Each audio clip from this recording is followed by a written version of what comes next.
Zoom recording. So we're gonna continue to see the art movement from the modern to the postmodern chapter.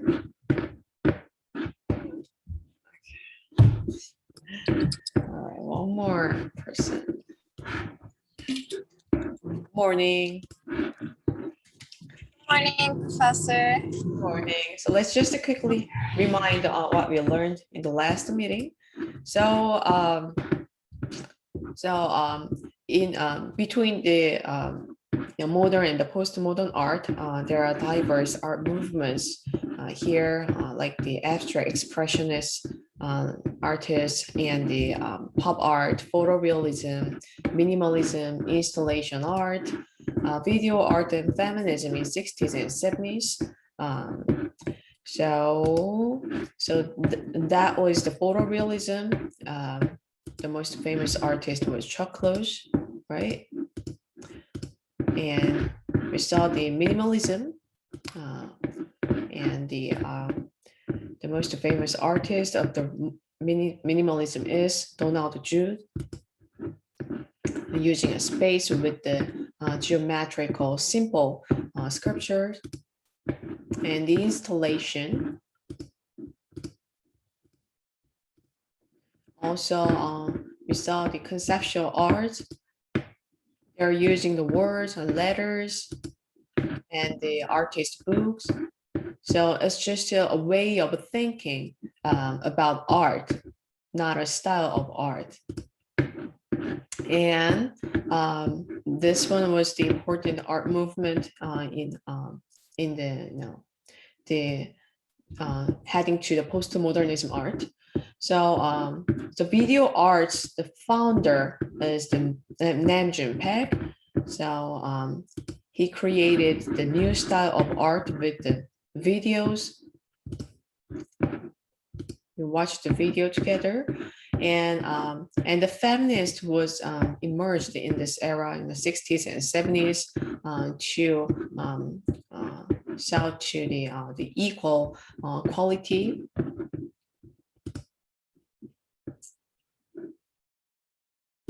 And this is the Judy Chicago's work.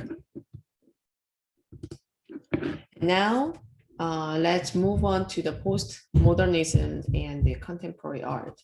So today we're going to see two postmodern artists, and then we're going to watch their video together for the last chapter of the course. Good morning. Morning. Morning.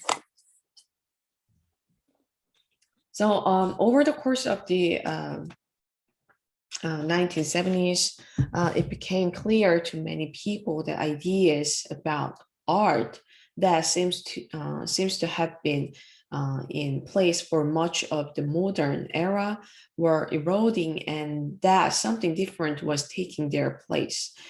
This new climate of thought came to be called postmodernism. Excuse me. So the term postmodern was first used to describe architecture such as Rancho Piano and Richard Rogers George's Pompidou National Center of Art and Culture. So I'll show you two famous postmodernist artists now. The first artist is Damien Hirst. The Damien Stephen Hirst is an English artist, entrepreneur, and art collector. He is one of the young British artists and who dominated the art scene in the United Kingdom during the 1990s. He is reportedly the United Kingdom's richest living artist. So this is his work.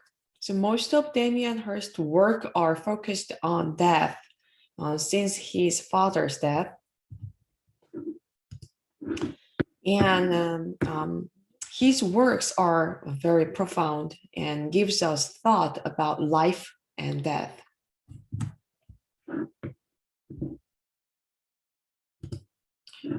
So this work is, the title is For the Love of God. And this is a sculpture by the artist Damien Hirst, produced in 2007. Sorry. It consists of a platinum cast of 18th century human skull, encrusted with 8,601 flawless diamonds, including a pear-shaped pink diamond located in the forehead that is known as the skull star diamond. So these are all the diamonds on the sculpture. So now I'm going to share a video to show his work of art.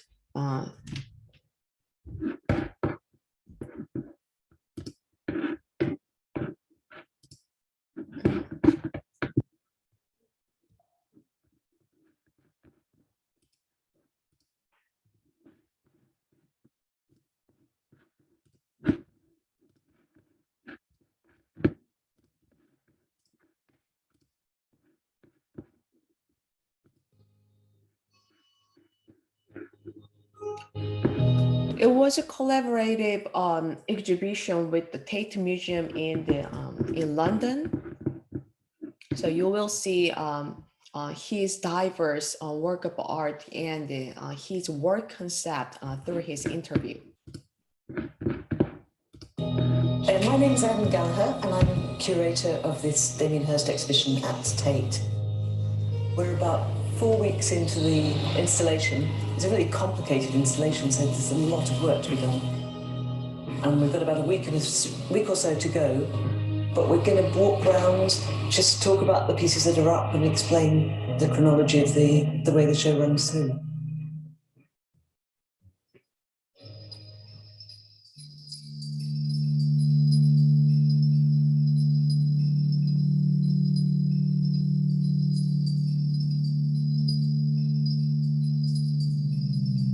I was saying that in here there's lots of things that I'm embarrassed about. Or things that I probably didn't want to put in, but then... But they're important to show what follows. Yeah, like, you and Nick talked me into it, really. Yeah. I completely hated them when I made them. But then I think, looking back, they do sort of make sense to the spot paintings, which I never really made that connection before. It was like the same colours in the pans or in the butterfly paintings in and out of love, or, you know, I wanted those, you know, bright, happy colours continually. And then with Dead Head, which is like you when you're 16. Wow, we've got a lot in this room, haven't we? I know. I forgot about that, yeah. Yeah, that was a photograph in the mortuary. Not in the mortuary, it was in the anatomy school, yeah. Yeah, so it wasn't really an artwork, it was just a photograph, but then I made it into an artwork when I started getting a bit of a reputation for being the deaf guy.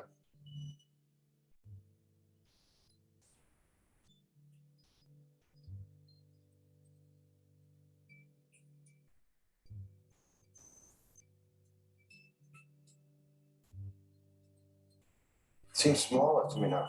Really? It's weird. Yeah, nasty piece. Yeah. There's just a desire to make art that's more real and about something important. You know, I kept thinking, I love minimal art, but I kept thinking it's not about anything, and it sort of, you know, kept frustrating me.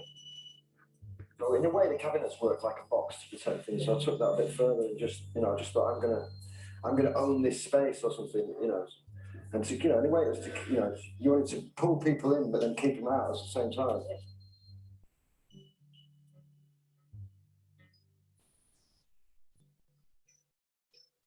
I always just thought, you know, you should never let lack of money get in the way of an idea or, you know, something like that.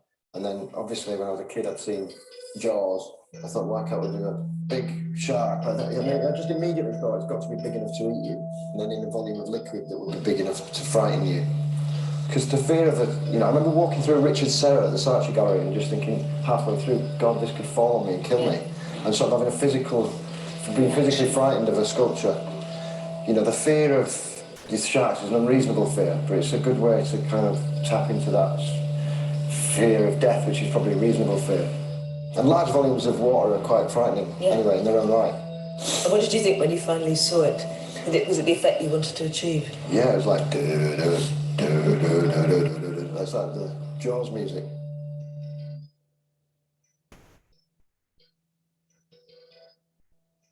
So the acquired inability to escape, was that the first work that you made using cigarettes? Yeah, I think it probably was. And then afterwards came the rows of stubbed out. Yeah, I got asked in an interview recently, and they said to me, you said in an interview, I don't smoke anymore. They said, you once said you don't trust people who don't smoke. Did you say that? Yeah, I did in an interview, yeah. And they said, what do you say now? And I said, I don't trust people who do. Do you still smoke? Yes. Yeah.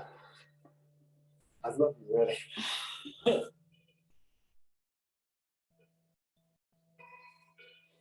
So Wow. in and out of love.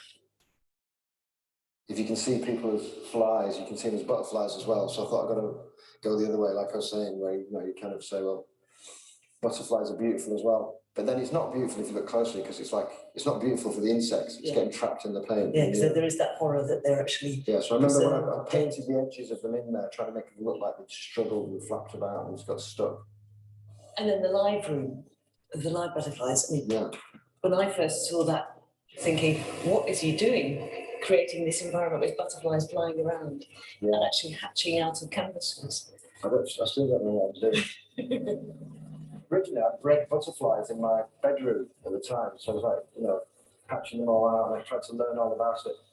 Yeah, I mean, I think when we started redoing it, I was a bit worried, because I thought maybe I'd just, you kind of romanticize things from the past. I haven't seen it for so long, I thought maybe it was just like walking around stepping on butterflies, and it was all an illusion, and it never really worked, and didn't look good, but it's great to see it back together with the butterflies flying around and happy.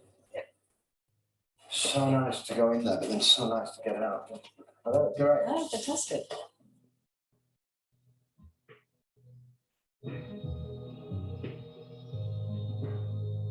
With the pharmacy installation, I wanted to get a pharmacy and put it into an art gallery, but one way you actually think you are in a pharmacy, and then just to not even confuse you, just makes you question everything. And when I originally showed it, when people went into the gallery, they kind of came in and then thought they were in their pharmacy, so they got back in the elevator, and everybody got stuck in the elevators and kept coming in and saying, "Where's the art?" Because it was in the gallery on. Yeah, but I love art that does that. I love art that kind of confused you or made you not sure, or you couldn't, you didn't know where the art was, in a humorous way rather than a kind of heavy way. Yeah. Amazing, because the paints, they're household paints, but I think they're really good They now. look really fresh. I used to be depressed when they stopped, because they're great making them, great fun making them, and then when they stopped, they're great, and then you kind of love it for a few weeks, and then you sort of know it, and it's like you just want to make another one. So if you got emotion into it. Yeah, but I remember thinking about that motion as well, and thinking it's the motion of the planet, it's the motion of the atoms in our bodies, it's, it's that circular motion of everything. And we're going to show them this room with living in a world of desire. Loving in a world of desire. Loving in a world of desire. Although living in a world of desire is a good title as well. I could have done two. You could too. Living in a world of desire. Yeah, it's going to be quite crowded, this room, but fun. Yeah, and a different pace, completely Kids different. will love it. And then we go back into the main room.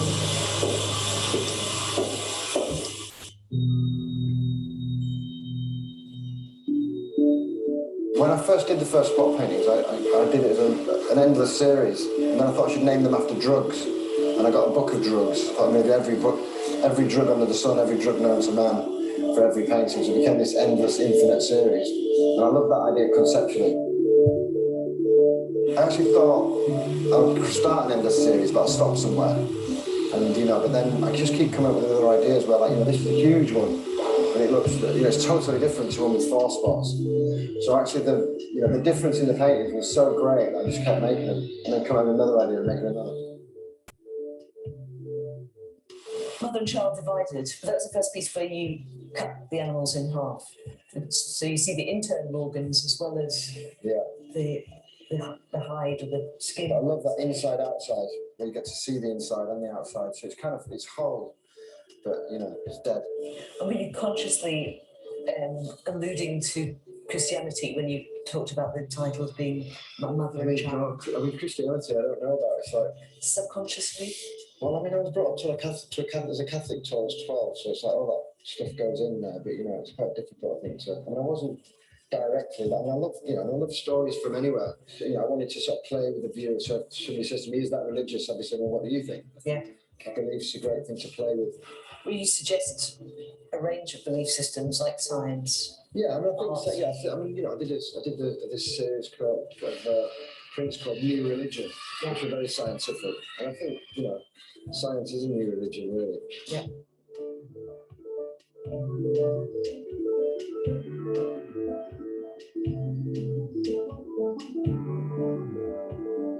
Well, after I'd done pharmacy, I was kind of hijacking everything from all Scientific world, yeah.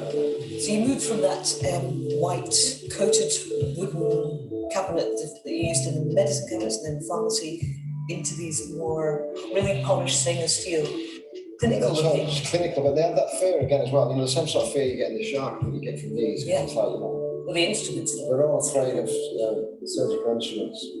But why do we feel kind of comforted by medicine and yet surgery makes us terrified that they're both supposed to help cure them? Yeah, I suppose it's a kind of invasive procedure, isn't it? So,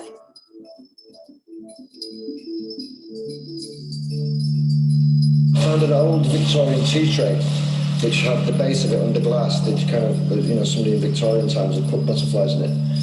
And, you know, it just looked great. And I thought, wow, if you did those big, they're like kaleidoscopes. And the kaleidoscopes are amazing anyway. Yeah. So, and then when we started looking at stained glass windows, I did this one, which was like the first one called Doorways to the Kingdom of Heaven, where I did them actually like stained glass windows. I remember reading that somewhere in an article, and they were saying that flagellation is one of the doorways to the Kingdom of Heaven, or prayer is another one, and there were like all these things.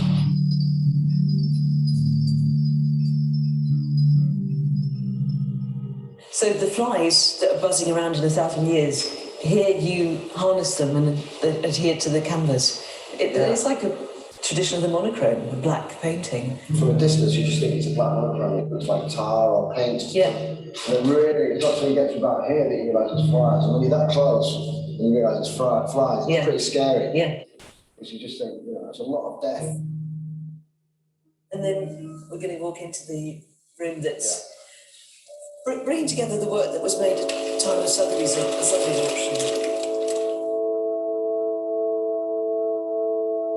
So you created this wallpaper specifically for this room, but it's based on the catalogue? Yeah, I made this wallpaper from the inside of the catalogues. And the Kingdom was one of the 2 pieces in the sale that had a special little booklet for itself. Yeah, exactly. Sort of key pieces from the sale. And it's another shark, something that you made very early on, and then 2008 you returned to it. And everything in the sale in the ways of kind of return. Yeah, I made everything in that. Yeah, I wanted everything in the sale to be 2008 and just have like this big, huge, you know, it was kind of like an event, wasn't it? Yeah, it was. Yeah, so this room is the final room, which has got an incomplete truth in it. Yeah, so very religious. I think I've become a religious artist, haven't I? Although I deny it all the time. But when you use this title, The Incomplete Truth, what were you suggesting? I've always loved those statements. The never let the truth get in the way of a good story. Yeah. And, you know, I mean, I think when you attach that to religion, it shows a lot of resonance. But the symbol of the dove is like, it's both a secular symbol of peace. Yeah, when you look at it, it looks like a dove flying in the sky, but it's actually a dove trapped in liquid. So it's like it has hope, but it doesn't have hope. But art can give us hope, I think, but religion can't. But you like all these words that say one thing and then deny it at the same time. Yeah, I mean, absolutely. I mean, I don't think there are answers. I think there are only questions, and I think it's, you know, for viewers to decide what the answers are. Yeah.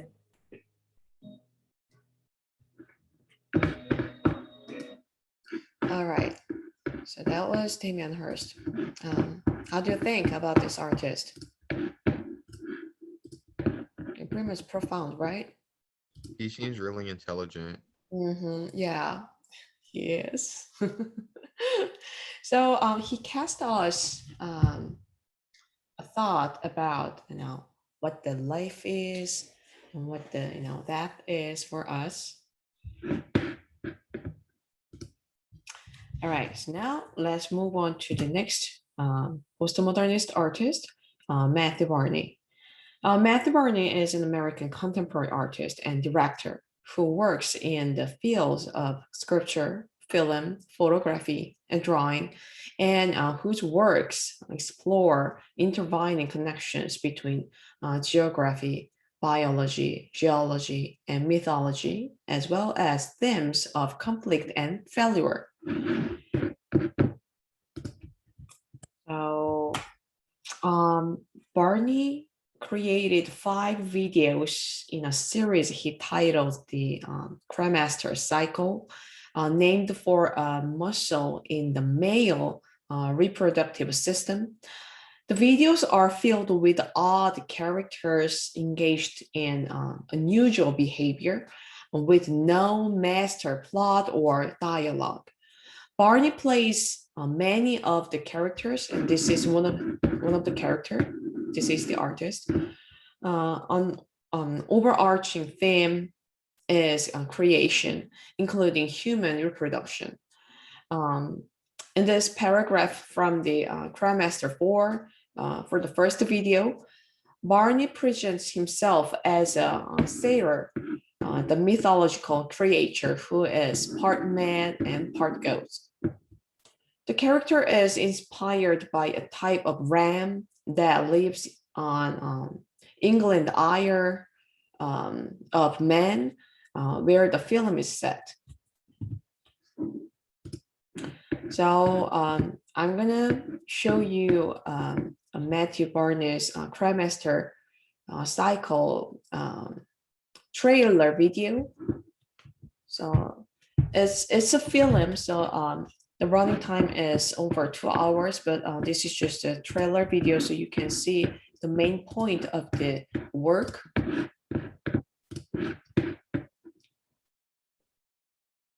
So the most of the theme of the video is about the conflict and the failure in the the life.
was that? I've never been more confused in my whole life. That was something. Yeah, yeah. So I know it's, it feels like, kind of odd, it shows like, some certain feeling and the circumstance to show the, someone feels like, failure or, completion in their life. So so the most of the mood of the film is very, depressed and, very serious. So that's it for that's the last artist of this course. So we have a discussion today related to this artist, Matthew Barney. So we just watched the trailer video together. And now again, this video is about the conflict and the failure of life. And please write a brief discussion about his work. Just so write, your honest feeling of this work. It doesn't need to be fancy. And please, this part is important. Please write your experience of failure or conflict in your life and how to overcome it. Okay, so that is today's discussion. And now, Professor, can I ask you a question? Yep, of course. Okay, how many assignments do we have to submit for our final sketchbook assignment? Yep, so now we're gonna talk about it. Okay. Yeah. So everyone listen. The final sketchbook submission due date is by next Monday midnight. So as you can see, when you go to week 16, 14, then you will see here the sketchbook submission turning page. So I need you to put all your artwork in one file. This is it, the final sketchbook submission form. When you click this, then you can download a PPT file. Let me show you how it looks like.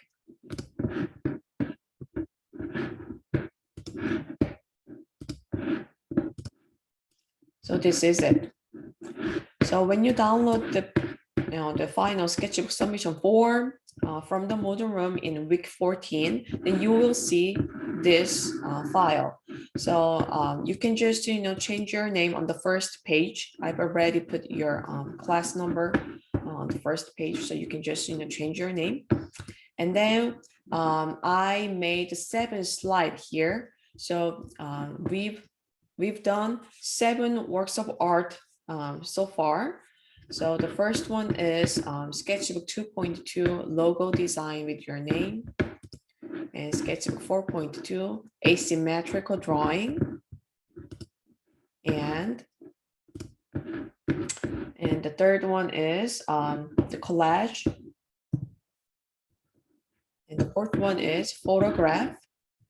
The photograph, to show yourself, your identity, your personality, like that. And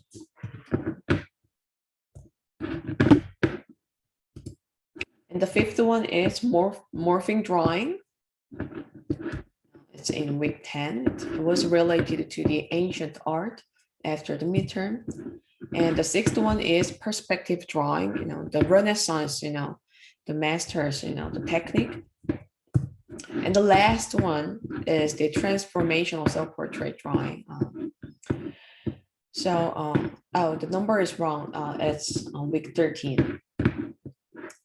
Sketchbook 13.2. So for this last page, I need you to paste 2 of your self-portrait So one should be representation of self-portrait drawing, or you can just, some of you already, took your picture of yourself, then you can just, copy and paste your photo here on the left side, and then to the right side, I need you to paste your non-representational self-portrait drawing. So the total pieces are is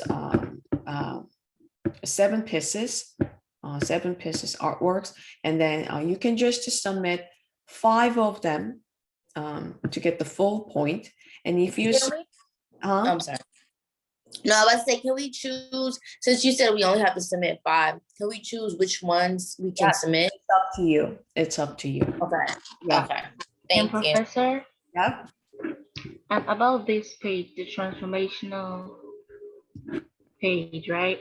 So if I post my picture on this representational self-portrait and the non-representational one, does it have to look like me? Because for instance, let's say I like playing guitar and I turn the head into a guitar, Doesn't need to be, it's an abstract drawing, so it doesn't need Okay. to show, just like you. Okay. Yep. So again, you can just submit 5 of them, choose, your favorite 5 pieces, then you can get the full point, and you should finish your work. Okay. And when you, paste your work picture in the file page, I need you to add short description. You can just copy and paste what you wrote in the Moodle room. It doesn't matter, or you can just rewrite the explanation about the artwork. So either way will be fine. It doesn't need to be really long. I need you to just write a couple of sentences. So like that. Any question about this? So No. wait, let me see if I understood correctly. So out of all the ones we've made, we only have to pick 5. In one file. Oh, okay. Yep, in one file. So with this file, you can just upload this file to submit the final work, or you can just transfer it to the PDF file. Or if you don't want to use my form, you can create your own form. Doesn't matter actually. This is just a guide. You can use this or not. Doesn't matter. And So, I drew mine in a sketchbook, so I could just take a picture of them and then upload it to like a PDF file. yeah, Right, it doesn't matter. Yes, it doesn't matter actually. But you should, show your, a short description, with it. Okay. Okay. You can write it down, on the sketchbook, and then take a picture and, just to make them PDF file and post it in the Moodle room. It's totally. Just upload that week. Yeah. Okay. Yeah. And, One other question. It's being placed, because I missed that part. It's being placed under which week again? week 14. Week 14. Alrighty. It's okay. It's right here, week 14. See the final sketchbook submission, the title. Oh, okay. I was on that. All right. And here, this is turn-in page. Like the assignments, turn-in page, just the same as it. So again, you can just submit 5 finished artwork pieces to get the full point. And if you submit all the 7 finished work, then you will get extra point on your final grade. So this is a really good opportunity to upgrade your final grade. And let me share my previous students' sketchbook submission file. They just make less artworks than yours, because the term was very short, but it's worth to see it. So this was the logo design. So just see how much you have to complete your artwork. Okay, so just like this. So finish the sketch and color it if you need, or shade it like this and like this, and collage work teacher design. So, some of the projects, might different with yours, like this. See? Just, you just, I just need you to add, a couple of sentences for the description of your work. And let me share a different student's work.